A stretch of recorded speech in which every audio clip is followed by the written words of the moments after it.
Wesh, ça va ou quoi? Est-ce que vous étiez au courant que George Washington avait refait sa dentition et que parmi les composantes de sa nouvelle dentition, il y avait des dents d'esclaves? Et je pense que vous en doutez, mais les esclaves à cette époque-là, ils n'étaient pas blancs, ils étaient noirs. Alors malheureusement, je n'invente rien, il y a bien écrit que c'était des dents d'esclaves, maintenant il n'y a pas écrit noir, mais vous en doutez quand même un petit peu. Ensuite, récemment, je suis tombée sur ce tweet-là où en gros, il y a un mec qui dit qu'il a trouvé une meuf sur TikTok qui, elle, a trouvé des ouvrages où en fait, il y avait littéralement des recettes de cuisine où ça cuisinait des noirs, donc du cannibalisme. Et effectivement, je suis bien tombée sur ce livre-là, donc je ne pense pas qu'elle parlait de ça. Mais en tout cas, c'est un mec qui confirme bien les dires et qui raconte surtout les conditions des esclaves noirs, tout simplement. Et ça parle bien de cannibalisme envers les noirs, en fait. Je vous mens pas, quand j'ai lu que pendant plus de 100 ans, les hommes blancs ont fait ça. Bref, est-ce que vous savez également que Martin Luther King Jr. a commencé son mouvement, notamment parce qu'en fait, il était amoureux d'une fille blanche. Donc, elle s'appelait Betty, et en fait, le fait qu'il y avait ce problème interracial, ça a fait qu'il avait le cœur brisé. Alors, en fait, il voulait garder la relation secrète, mais il s'est rendu compte qu'il pouvait carrément changer le monde par rapport à ça.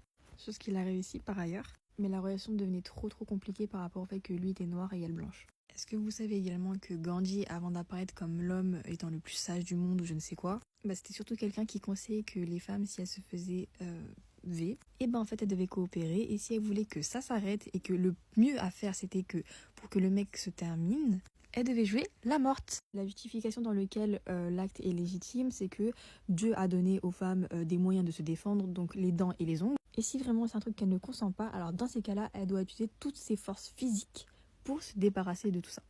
Quand même, on parle de mourir dans l'effort, si nécessaire.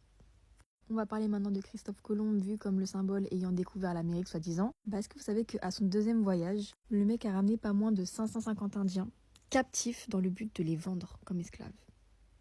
Je rappelle, le mec est arrivé sur une terre qui n'est pas la sienne, d'ailleurs il a rien découvert parce qu'il y avait déjà des gens dessus. Il a pris ses flingues et il a réduit des gens en esclavage.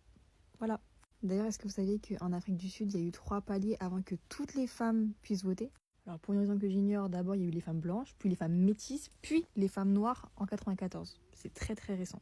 Pareil pour les États-Unis, 65 seulement, où les femmes noires et encore pouvaient commencer à voter. D'ailleurs aux États-Unis, ça concernait pas que les femmes ni les noirs en fait. Par exemple, les Asiatiques, ça a été progressif aussi. Et à Porto Rico, y en a, ils peuvent toujours pas voter du tout. On va également avoir Mère Teresa qui a eu beaucoup de drama autour d'elle, notamment sa soi-disant façon de blesser les malades, où en gros elle expliquait que les malades devaient soi-disant souffrir pour guérir comme le faisait le Christ. Voilà. Je cite, « Il y a quelque chose de très beau à voir les pauvres accepter leur sort, à le subir comme la passion du Christ. Le monde gagne beaucoup à leur souffrance, répond-elle aux reproches. » Parce qu'on lui a dit, mais sauve-les en fait. Alors je dis tout ça parce qu'en fait on s'est rendu compte avec une pote à moi en parlant que dans tout ce qui est éducation nationale et tout, on ne t'apprend pas tout ça en fait. On t'apprend à voir les choses pour ce qu'ils ont apporté, pour la figure en fait, tout simplement la figure historique qu'ils incarnent. Mais à aucun moment on te montre ces choses qui sont concrètes en fait. Parce que je disais, moi en primaire, quand on me demande de faire une grosse affiche sur Christophe Colomb pour le valoriser, pour dire à quel point c'est un homme incroyable qui a découvert quand même un continent, alors qu'en réalité il est surtout venu dépouiller concrètement en fait des gens de leur terre, je trouve ça pas normal que moi je l'apprenne via TikTok ou via des recherches comme ça sur internet alors que j'ai 20 ans. Sachant que des faits comme ça là, il y en a énormément par rapport à plein de gens, que ce soit Voltaire, que ce soit Molière ou je sais pas qui, bref, des trucs énormément problématiques où en fait personne ne relève le problème. Et en plus, si je peux me permettre, on pointe quand même du doigt les États-Unis par rapport à la traite négrière, parce que oui, ça a été beaucoup plus impactant chez eux, et je parle de l'éducation française, alors qu'en France, on n'en a pas fait moins.